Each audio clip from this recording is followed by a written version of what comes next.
Hello guys! Tara at samahan niyo po ako magluto nitong adobo sa asin or adobong natural. Nako, sobrang sarap nito guys. Saka melts in your mouth talaga yung taba ng pork. Nako guys, try niyo po itong lutuin. So guys, enjoy watching po. So ayun na nga, at yan yung naisipan ko rin lutuin today kasabay ng ating ginataang gulay na kamoting kahoy. Nako, napaka-perfect niya guys. Talagang no diet na muna today.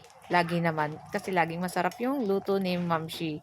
So, yun na nga. At tsak, matutuwa na naman yung 3 sons ko nito kasi guys, favorite nila tong adobong natural. At yung paka-adobong natural natin dyan is talagang nag-crispy-crispy yung ating pork dyan.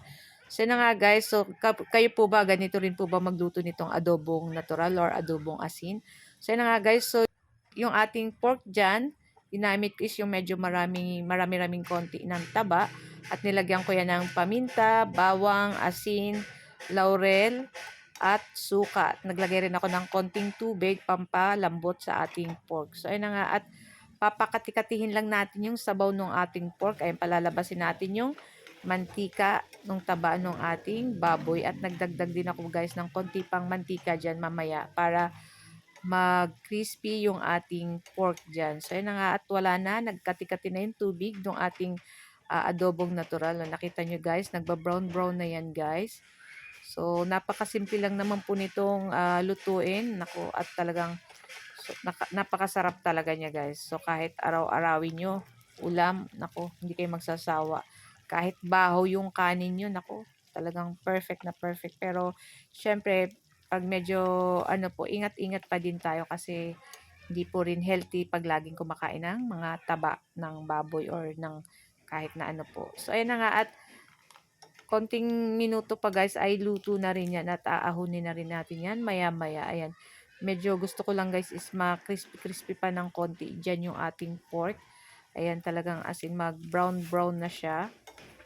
At ayan na nga, sarap din ng bawang nito guys kasi medyo na-toasted na rin yung ating bawang dyan. So, yung ganito pong oil, yung pwede wag nyong itapon, pwede nyo itong pang fried rice, kinabukasan, o tatakpan nyo lang, ilipat nyo sa may takip na may lalagyan para hindi matapon or hindi madumihan. So, ayan na nga guys. Luto na rin yung ating adobong natural dyan.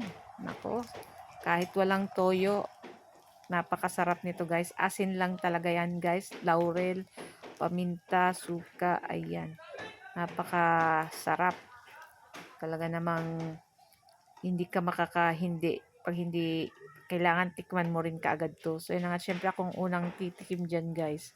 So, yun na nga, ganyan na guys. Okay na yan guys. Pwede na yan guys. Nakita, brown na siya, diba? So, pwede na po yan. Patayin yung apoy at talagang excited na rin akong kumain itong ating adobong natural. So, guys, tara at samahan nyo na po akong kumain. So, yun na nga guys. So, meron ako dyang kanin. Ayan, konti lang muna. Pero mamaya maglalagay din po ako maya-maya pa, char. So, yun na nga guys. So, samahan na rin natin yan nung ating nilutong gulay na ginataang kamoteng kahoy. Ayan. Perfect na perfect po itong dala. So guys, unang subo para sa inyo guys. Nakita nyo ba yan guys? Oh, sarap talaga. Melts in your mouth talaga. Huwag nyo po itong panoodin ng gabi kasi talaga magugutom kayo ng oras ng gabi. So guys, ito lang aking video today. Thank you for watching and see you next video again. Ciao!